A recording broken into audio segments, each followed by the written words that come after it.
నమస్కారం.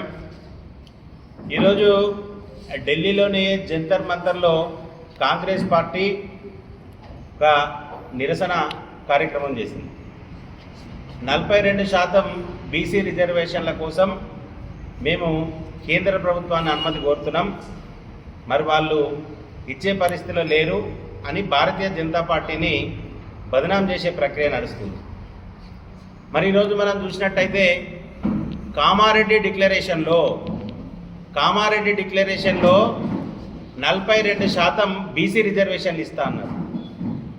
42కు 42% మొత్తం బీసీ రిజర్వేషన్లే ఇస్తా అన్నారు తప్ప అందులో 10% ముస్లిం మైనారిటీ రిజర్వేషన్లు ఇస్తామని చెప్పలేదు.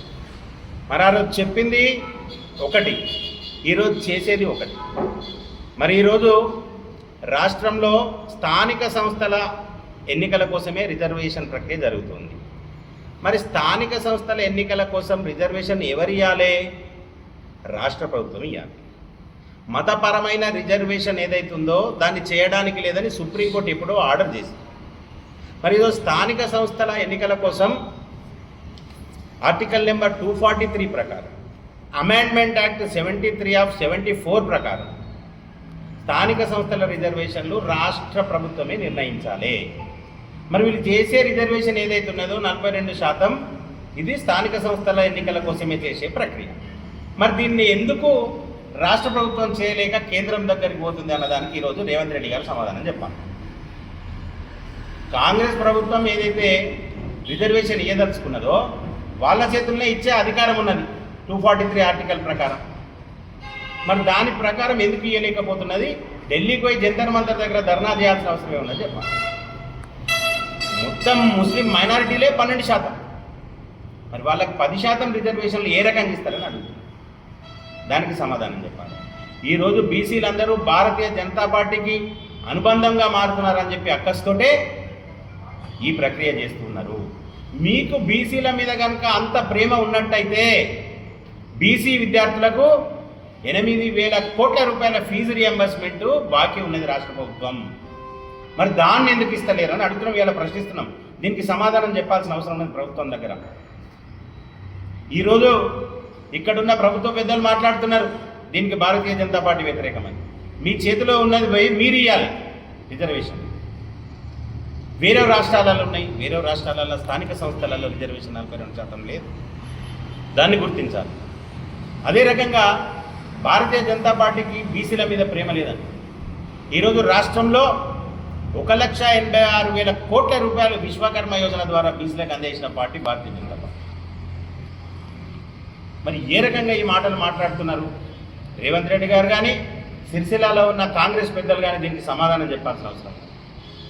మరి ఈరోజు అంతకు ముందు ప్రభుత్వం కులగణన చేసింది, 56% బీసీలు ఉన్నారన్నది. మరి వీళ్ళు కులగణన చేసారు కాంగ్రెస్ ప్రభుత్వం, 46% బీసీలు ఉన్నారన్నది. మరి బీసీలు 46% ఉంటే నువ్వు 42% ఎందుకు ఇస్తున్నట్టు రిజర్వేషన్ అని చెప్పి అడుగుతున్నాం కదా. దానికి సమాధానం చెప్పాలి. ఎంత శాతం ఉంటే అంత రిజర్వేషన్ అడుగుతున్నారు. మీ లెక్కల ప్రకారం 46% వచ్చింది. మరి 46%కి 42% ఎందుకు ఇస్తున్నారు? ఇస్తే 46 ఇవ్వాలి. మీరు కామారెడ్డి డిక్లరేషన్లో చేసింది ఏమిటి? 42% బీసీలకు అని చేసింది. మరి ఇలా ముస్లిం మైనారిటీలకు 10% ఎందుకు తీసుకొచ్చి పెట్టిండ్రు?